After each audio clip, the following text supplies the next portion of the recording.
estáis? Bien. La verdad es que mis suegros son muy especiales. Ayer pasé toda la mañana con ellos, me llevé a mi hijo y nos fuimos para allá para estar con los yayos.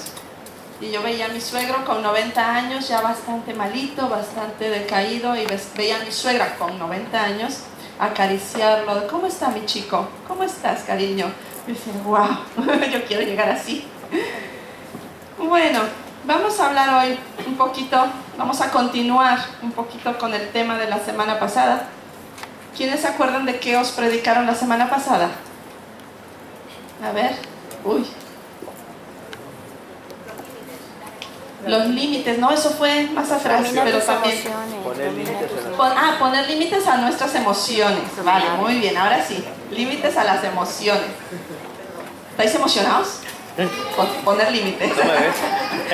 Bueno, hoy vamos a hablar, el título de la charla, yo lo prediqué hace muchos años, pero he sentido volver a compartir sobre esto y creo que la mayoría de los que estamos aquí no lo escuchamos. Se titula Di no al infantilismo espiritual. ¿Cómo se titula? Di no al infantilismo espiritual. Di no al infantilismo espiritual. ¿Cuántos queremos florecer en el reino de Dios? Amén. Amén, ¿verdad? Dios quiere que cada uno de nosotros seamos personas fructíferas, que cada uno de nosotros manifestemos la vida de Cristo y que nuestra vida pueda impactar nuestro entorno, como decía Juan Hoy, ¿no? Nuestros vecinos, la gente con la que nos rodeamos, la gente que nos conoce, pueda ser impactada porque tú y yo manifestamos a Cristo. Que nuestra vida pueda llevar el evangelio a todas esas áreas de influencia que tenemos. Pero, queridos míos, para dar fruto, primero hay que madurar. Hay que madurar. Yo tengo un pobre limonero que me lo dieron muy bonito y muy sano y todo, pero como yo no sé de árboles, pues yo le echaba agua. Entonces el primer año dio muchos limones, el segundo año ya dio unos limones, pero nunca se pusieron amarillos. El tercer año no me dio nada. Y este año dio un limón, así está de este tamaño verde, y ahí se quedó. Entonces me acabo de enterar que es que hay que abonarlo y hay que poner fertilizantes. Entonces ya el próximo año ya os contaré cómo va mi limonero, que me he propuesto cuidarlo. Pero claro, no puede madurar el pobre, ¿no? Porque no está teniendo lo que necesita. Y hay un libro en la Biblia que es duro de leer, porque nos da por todos los lados, pero nos lleva a la madurez, y es el libro de Santiago, es la epístola de Santiago. Ahora yo voy a haceros una encuesta rápida. No contestéis en voz alta, por favor, para que nadie se asuste, o sea, tú contéstate para adentro, y así verás cómo está tu nivel de madurez, y luego al final de la predicación podrás también hacer como una evaluación, ¿no? Número 1. Confieso rápidamente, la clave aquí es rápidamente. Confieso rápidamente cualquier cosa en mi carácter que no refleja el carácter de Cristo. ¿O siempre me estoy justificando? No, pero es que fue por tu culpa, tú me provocas. 2. Si hago un repaso de mis finanzas, ¿eso demuestra que pienso más en Dios y en los demás que en mí mismo? Repaso rápido a tus finanzas. ¿Cómo manejas tus finanzas? ¿Demuestra que piensas más en Dios y en los demás que en ti mismo? 3. ¿Permito que la palabra de Dios dirija mis pensamientos y cambie mis acciones? No lo que los demás dicen de mí. ¿La palabra de Dios realmente gobierna en lo que pienso y en lo que hago? 4. ¿Soy capaz de alabar a Dios en tiempos difíciles y los veo como una oportunidad para crecer? ¿O cuando viene la tormenta me pongo a llorar? ¿Y por qué a mí? ¿Vale? 5. No os pongáis tan serios. Estáis contestando, ¿no? ¿Soy capaz de tomar cada vez mejores y más correctas decisiones cuando soy tentado a hacer lo malo? ¿O siempre caigo? 6. ¿La oración ha cambiado la forma en que veo e interactúo con el mundo? ¿Tengo una vida de oración que me ha cambiado mi forma de relacionarme con los demás? Y 7. ¿Tengo la actitud constante de adquirir hábitos que me ayuden a parecerme más a Cristo? Si tienes 7 nos, eres súper inmaduro. Si tienes 5 o 6 nos, eres inmaduro. Si tienes 4, ahí la llevas. Si tienes 2, pues estás bastante maduro, ¿vale? Y ya si no tienes ninguna, lo siento decirte, pero ya te vas a ir al cielo dentro de nada, ¿vale? Bueno, primero vamos a ver lo que no es madurez, ¿vale? Lo que no es madurez. Madurez no tiene nada que ver con la edad, ¿ok? Pueden haber jóvenes muy maduros y ancianos muy inmaduros. No tiene nada que ver con la edad. Envejecer no significa madurar, ¿ok? Envejecer no es opcional. Tú y yo nos vamos a hacer viejos. Pero madurar es opcional. Yo elijo madurar. Yo elijo hasta dónde quiero llegar en mi vida de madurez. Ahora, madurez tampoco tiene nada que ver con apariencia, ¿vale? Hay gente que ora que flipas, que dicen: oh amantísimo Señor del cielo, de la tierra, tú que abriste el mar y que... Eso no tiene nada que ver con madurez, ni tampoco cómo habla. Hay gente que es muy correcta hablando, pero no necesariamente es madura. Tampoco tiene que ver nada con cómo actúas. Puede ser que tengas actitudes aprendidas, correctas, pero no necesariamente es madurez.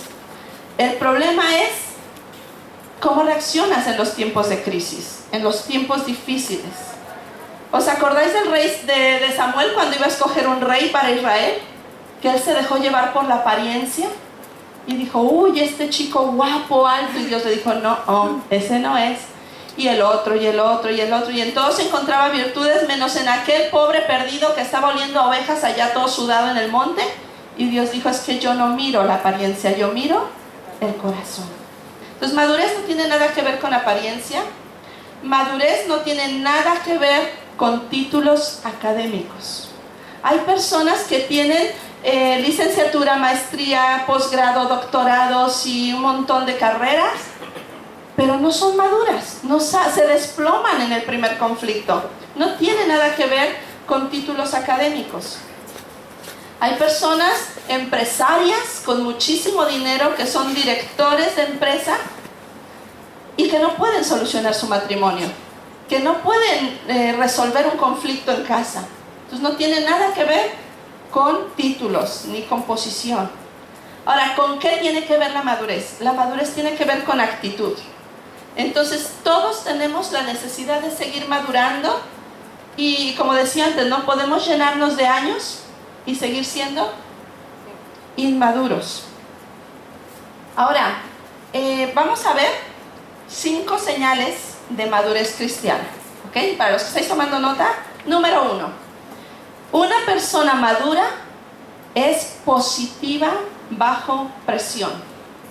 Es positiva bajo presión. Las presiones van a venir, queridos. Por uno o por otro lado, las presiones van a venir a nuestra vida. ¿Cómo respondemos? Y aquí empezamos con Santiago. ¿Y qué nos enseña Santiago sobre la madurez? Si lo podéis poner, por favor, Santiago 1, del 2 al 4. Dice: hermanos míos, considérense muy dichosos cuando tengan que enfrentarse a diversas pruebas. Tened por sumo gozo cuando os halléis en diversas pruebas, pues ya saben que la prueba de su fe produce constancia. Ahí dice paciencia. Y la paciencia o la constancia debe llevar a feliz término la obra para que sean perfectos e íntegros sin que les falte nada. Ahora aquí viene una pregunta. Cuando tienes un problema, imagínate el más gordo que hayas tenido últimamente, ¿vale? Un problema interpersonal. Tú, cuando tienes un problema, ¿reaccionas o respondes al problema? ¿Habéis visto los medicamentos? Cuando tú te dan un tratamiento médico y todo va bien, ¿qué dice el médico? Está respondiendo favorablemente al tratamiento. Pero cuando todo va mal, es que hay una reacción negativa al medicamento. Ahora, nosotros tenemos que aprender a responder a las situaciones difíciles, no a reaccionar, ¿vale? Los cristianos hemos sido llamados a responder ante los problemas. ¿Y cómo respondemos ante los problemas? Pues tenemos que responder en base a lo que tú y yo hemos conocido de Dios. Esa tiene que ser nuestra respuesta, en base a lo que hemos aprendido en nuestro caminar con Cristo. Entonces, si yo sigo reaccionando como soy, con mi naturaleza, con mis gritos, con mi enfado, con mi mal humor, con mi preocupación, con mis lágrimas, estoy reaccionando con mi humanidad. Pero cuando yo puedo responder ante la dificultad con lo que yo sé de Dios, con lo que yo conozco de Dios, eso trae una paz y trae una actitud diferente ante los problemas. Santiago 1:12 dice: dichoso el que resiste la tentación, porque al salir aprobado recibirá la corona de la vida que Dios ha prometido para quienes lo aman. Bendito el hombre que persevera bajo presión. Traducción Ana Domínguez, versión mía.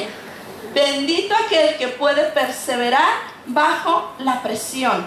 Dice aquí: bienaventurado el varón y la mujer que soporta la tentación, porque cuando haya resistido la prueba, recibirá la corona de la vida que Dios ha prometido.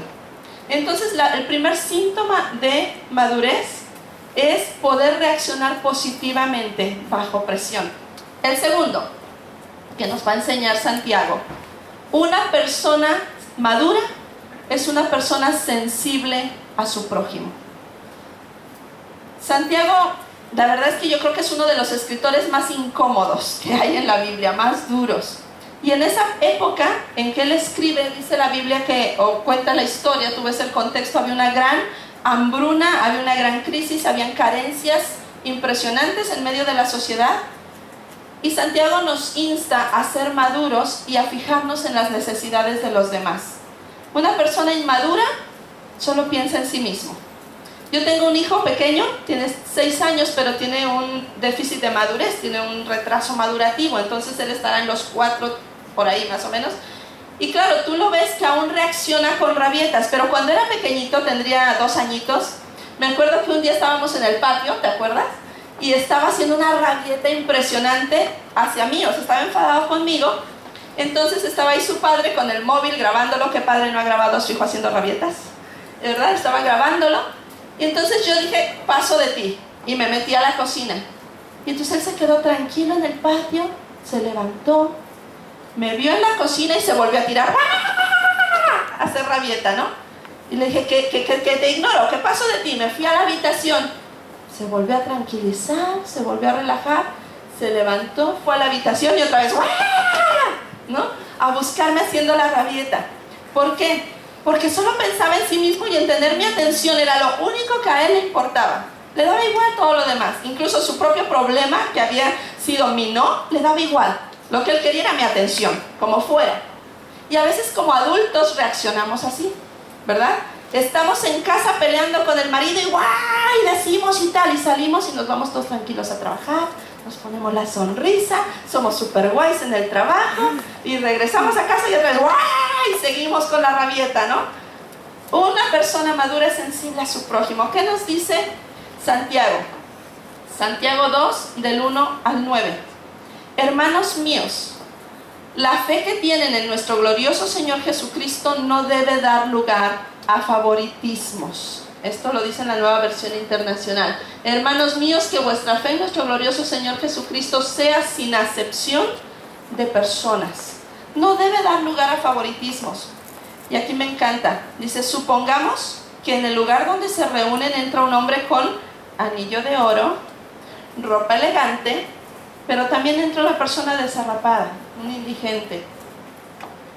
Si atienden bien al que lleva ropa elegante y le dicen: siéntese usted aquí, en este lugar cómodo, pero al pobre le dicen: quédate ahí de pie, siéntate en el suelo o a mis pies, ¿acaso no están haciendo discriminación entre ustedes, juzgando con malas intenciones?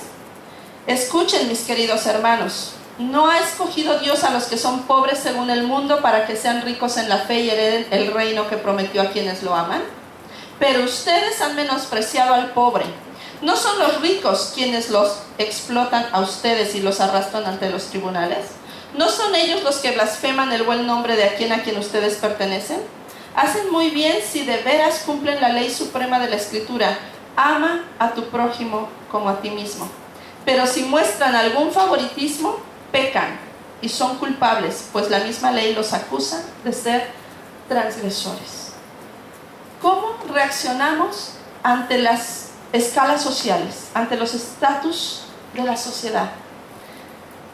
El otro día escuchaba, hay un conferencista colombiano que decía que él, creo que he contado esta historia alguna vez, que él cuando llegó a vivir algo al barrio donde vivía, un día salió ahí a acomodar su coche, limpiar, y de repente salió el vecino y le dijo: hola, bienvenido.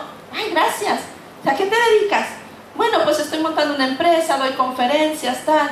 Ay, qué bien. Dice: ¿y usted a qué se dedica? Yo soy ladrón. ¿Perdón? Sí, pero no te preocupes que aquí en el barrio no, o sea, yo robo fuera.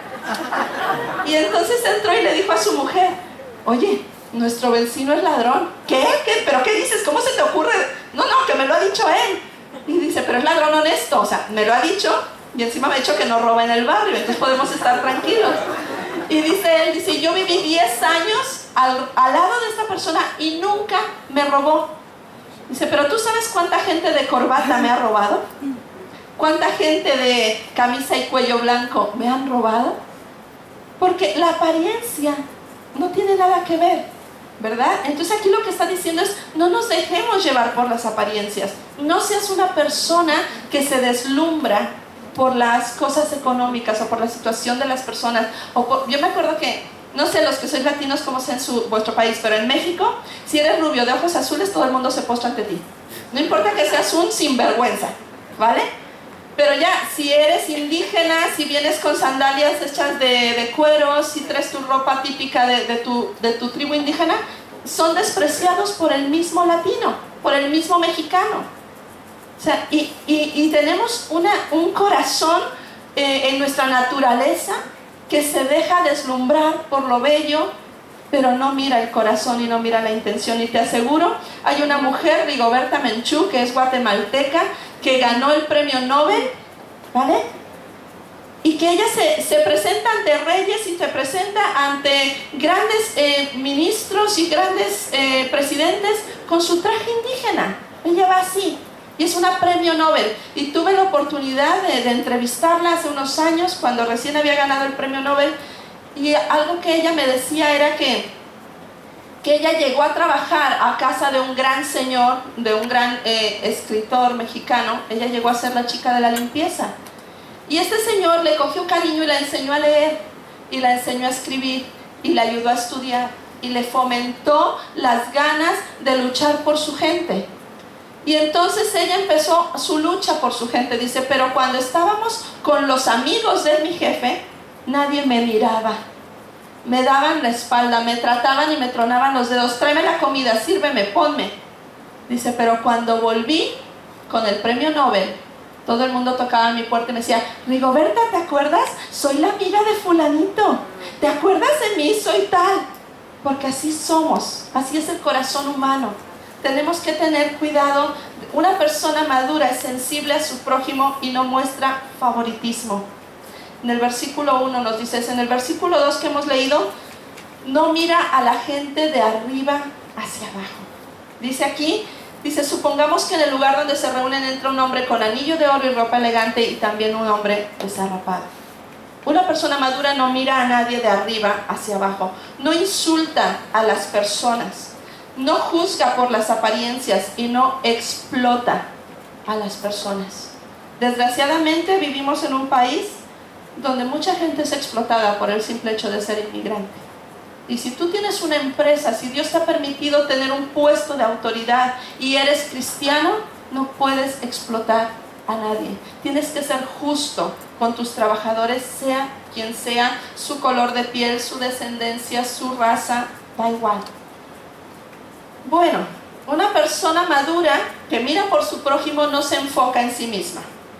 Mateo 25, del 35 al 40, Jesús dice: tuve hambre y me diste de comer. Lo leemos juntos para que despertemos, porque veo que todo el mundo tiene mucho calor. Así todos despertamos un poquito. Dice: porque tuve hambre y me disteis de comer.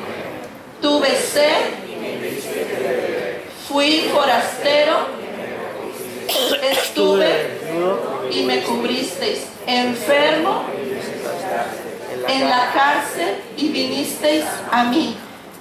Siguiente. Entonces los justos le responderán diciendo: Señor, Cuando te vimos hambriento y te sustentaste. o sediento y te dimos de beber?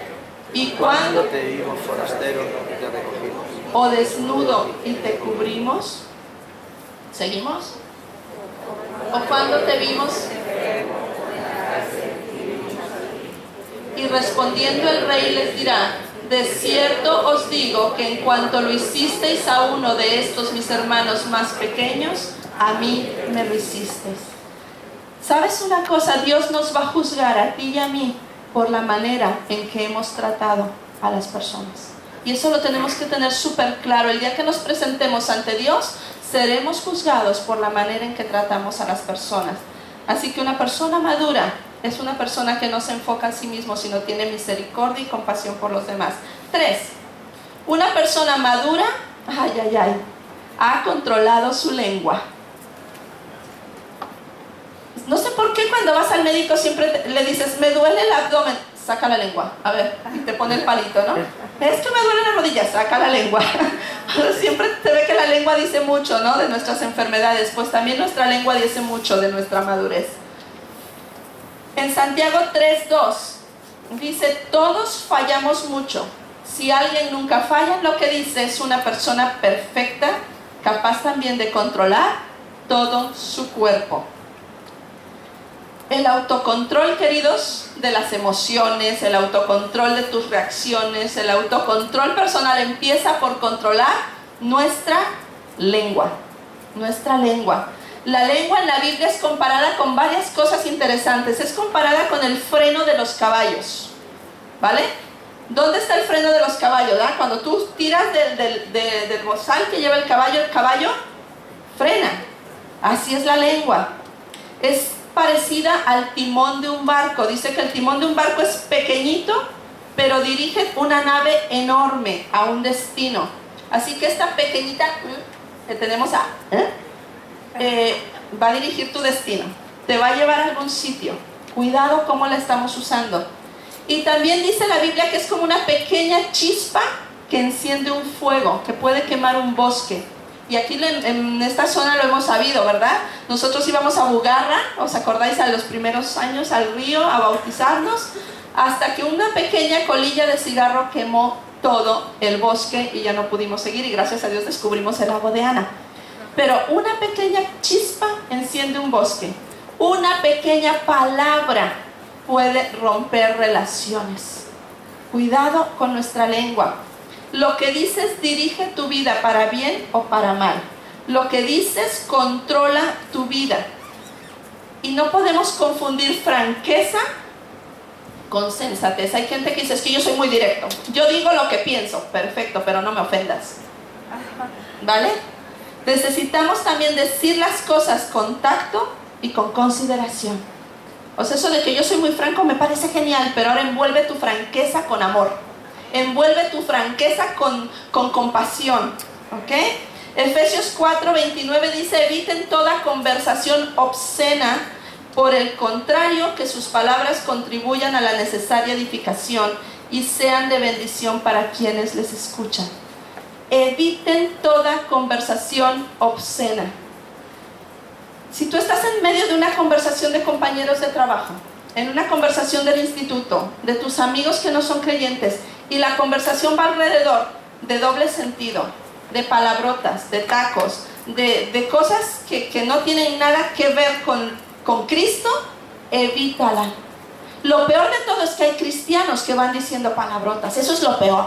Cuando yo escucho que hay cristianos y todavía dicen unos tacos impresionantes en medio de sus conversaciones, yo creo que no han llegado a entender que Dios es Señor de tu boca.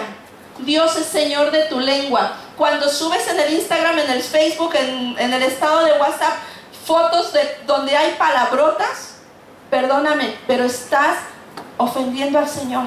Aún tus redes sociales tienen que estar llenas de santidad y de un buen testimonio con aquello que decimos. Amén.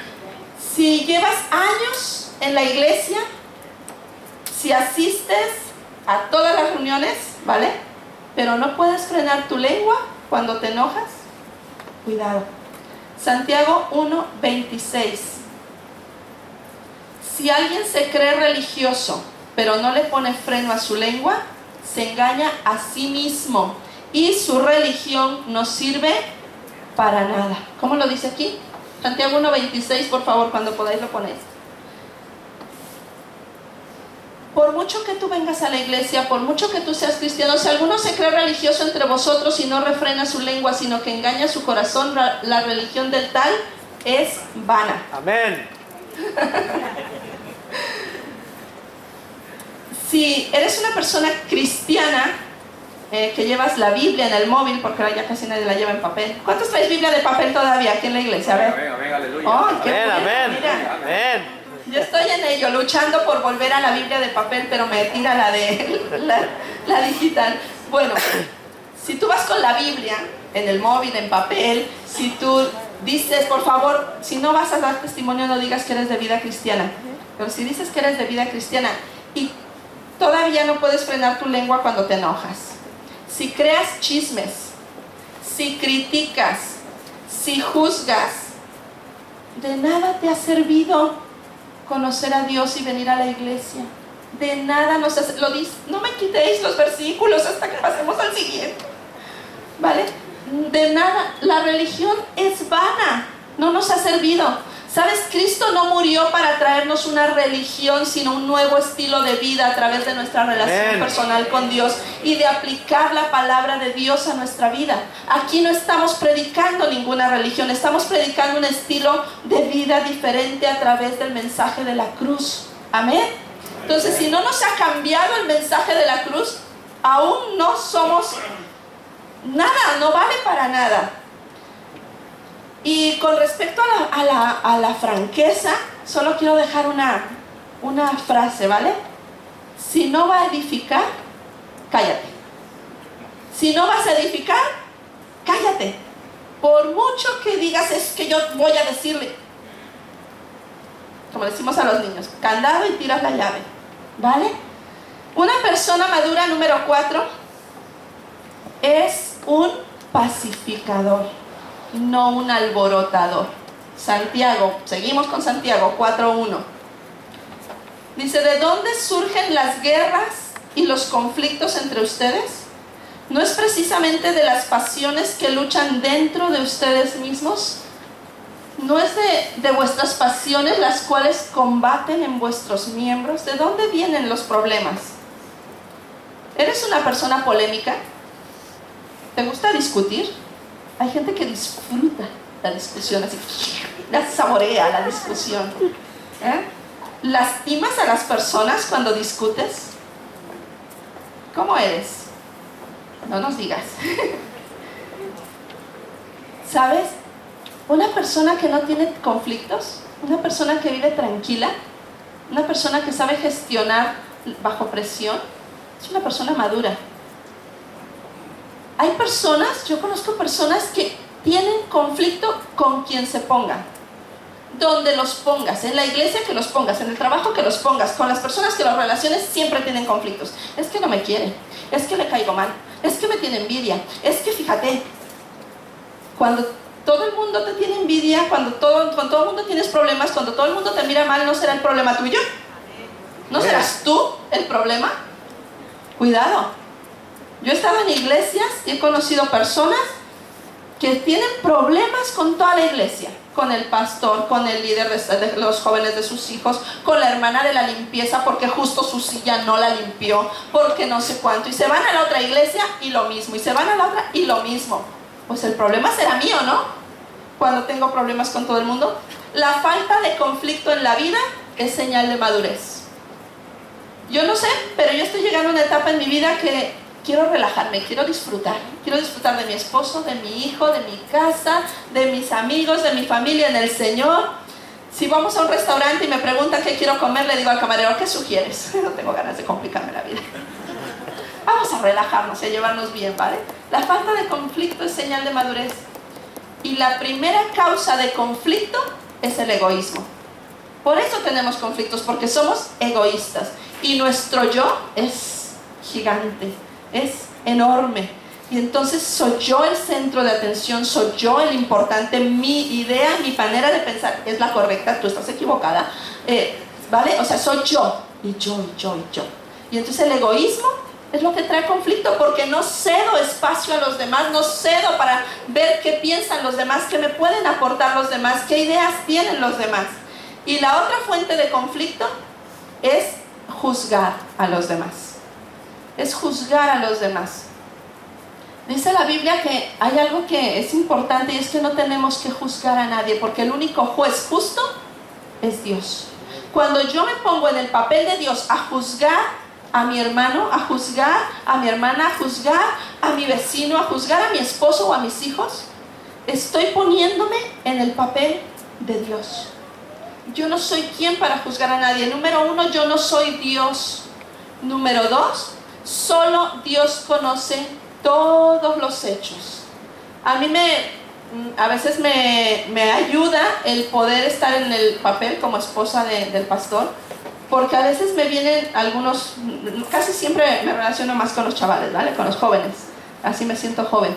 Entonces me viene alguno y me dice: Ana, es que fíjate que fulanito tal, tal y tal. Entonces, como estoy en esa posición neutral, yo voy a fulanito y le pregunto: ¿qué ha pasado? No, es que tal, tal y tal. Y eso me permite a mí ver las dos versiones y los dos panoramas, y entonces puedo coger y conciliar. Y eso es lo que precisamente Dios, es la posición de Dios en general, ¿vale? Dios conoce tu corazón, conoce mi corazón, y Dios es el único que puede juzgar. Yo aquí voy a aprovechar un paréntesis gigante para explicaros dos cosas de mi vida, ¿vale? Yo tengo una enfermedad que se llama fibromialgia, que afecta a muchas cosas, pero una de ellas, que está cada vez más, y de hecho estoy a punto de ir al médico por ello, es a la memoria. O sea, mi memoria está como un queso gruyere, ¿verdad? Lleno de agujeritos. Y de hecho tengo ahí una lista en el móvil de todas las cosas que me pasan, porque cada vez son más, se ríen de mí, pero a mí no me hace gracia porque realmente me meten problemas. Entonces muchas veces voy y te saludo y te digo: hola, bienvenida, eres la primera vez que vienes a la iglesia. Y me dices: llevo 3 meses viniendo. Y yo: lo siento, de memoria. Otras veces voy y te digo: hola, buenos días. Y me dices: es la 3ª vez que me has saludado. Vale, lo siento. Y a lo mejor alguien no es saludado, pero lo siento, de verdad, no doy para más. O sea, ahí está. Y la otra razón es que, como mi hijo tiene ese déficit madurativo, pues normalmente los domingos me quedo aquí adelante cuidándolo, porque 2 veces se me ha ido y se me ha cruzado la calle. Entonces, con todo el amor del mundo, ven a saludarme, porfis, estoy aquí. No voy a poder ir hasta allá porque ya se me ha escapado 2 veces el niño y prefiero quedarme cuidándolo. Pero bueno, Dios conoce el corazón. A lo mejor tú dices: uy, es que la esposa del pastor es una arrogante, ni siquiera se digna venir a saludar a nadie. No, la esposa del pastor tiene un niño con necesidades especiales, está medio para allá de la cabeza y no da para más. Pero Dios conoce el corazón, Dios conoce realmente qué está pasando. Y cuando tú te ofendes con alguien, pregúntale a Dios que te muestre su corazón. Dile: Señor, muéstrame su corazón, porque tal vez hay un motivo, hay una razón, hay algo que está provocando que esa persona reaccione como reaccione. Solo Dios conoce todos los hechos. Yo no soy Dios y yo no conozco los motivos del corazón de nadie. Por eso no puedo juzgar.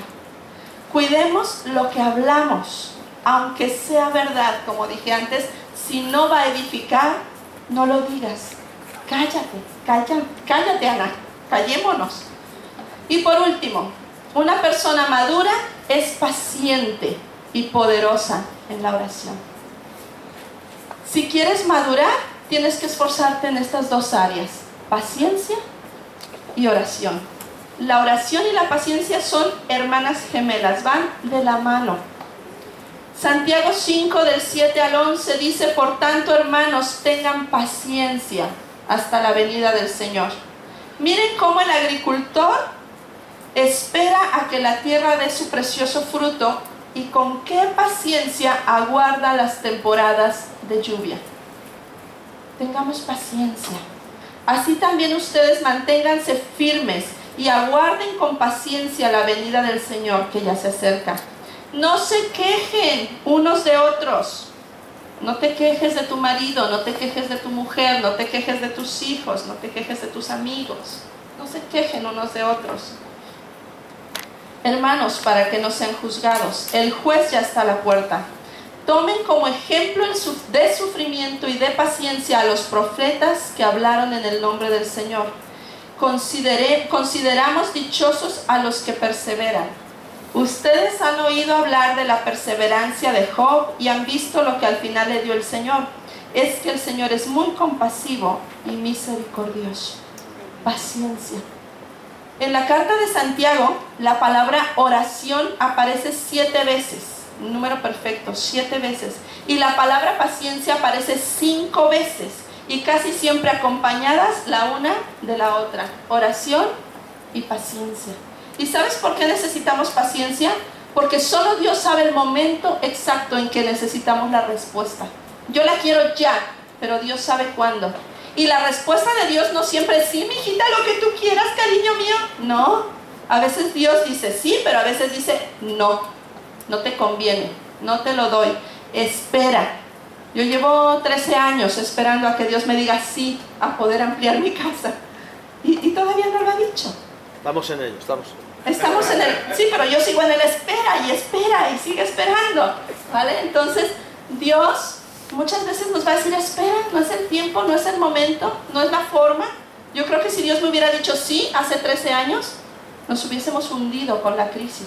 Nos hubiésemos hundido porque yo perdí mi trabajo en la época de la crisis y no hubiésemos podido pagar la hipoteca que representaba en esa época haber cogido el dinero. Entonces, tienes que confiar en algo. Dios siempre hace lo correcto. Y Dios nunca llega tarde. Amén. Amén. Y en esa confianza tenemos paciencia. Seguimos orando y seguimos esperando. Entonces, vamos a concluir, vamos a repasar. Número 1, ¿cómo manejas los problemas? ¿Cómo reaccionas bajo presión? Número 2, ¿eres sensible a las necesidades de los demás? Número 3, ¿controlas tu lengua? Número 4, ¿eres pacificador o eres alborotador? Y número 5, ¿cuánto tiempo oras sin perder la paciencia? Puedes elegir uno de estos 5 puntos o puedes elegir todos y pedirle a Dios que nos ayude a madurar.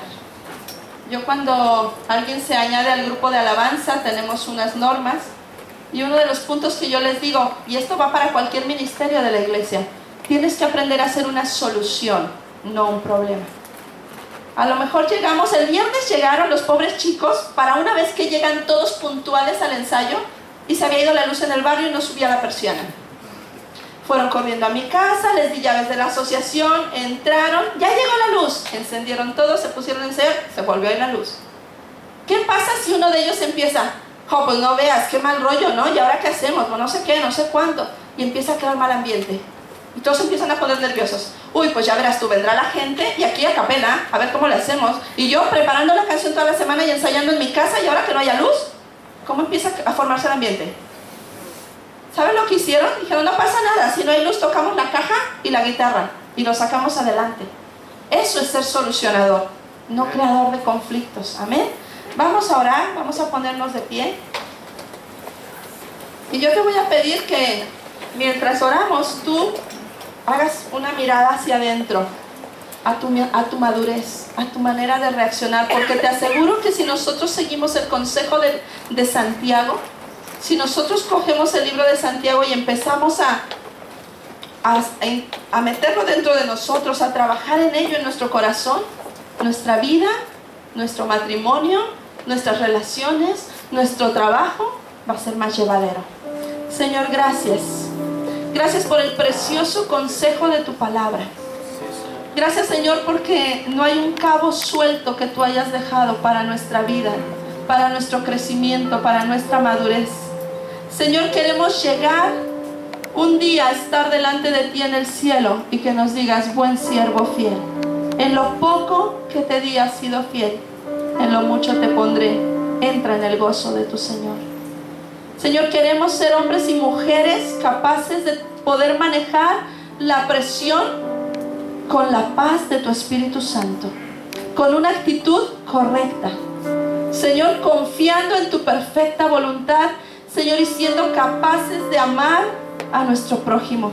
Capaces, Señor, de pensar en los demás antes de hablar mal, antes de decir una mala palabra, antes de tener un mal gesto, Señor. Que haznos sensibles en nuestro hogar, a nuestro cónyuge, a nuestros hijos, a sus necesidades, a su corazón. Sensibles a nuestros vecinos, sensibles a nuestros compañeros de trabajo, a nuestros jefes. Sensibles, Señor, a las personas que están en cargos públicos que a veces nos atienden mal. Danos, Señor, la capacidad de bendecirles con nuestra manera de ser. Señor, ayúdanos a poner freno a nuestra lengua.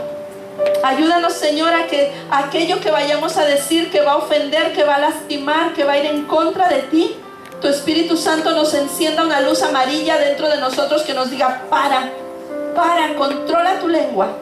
Señor, antes de criticar, antes de chismear, antes de juzgar, Señor, que tu Espíritu Santo nos pare y nos frene, Señor.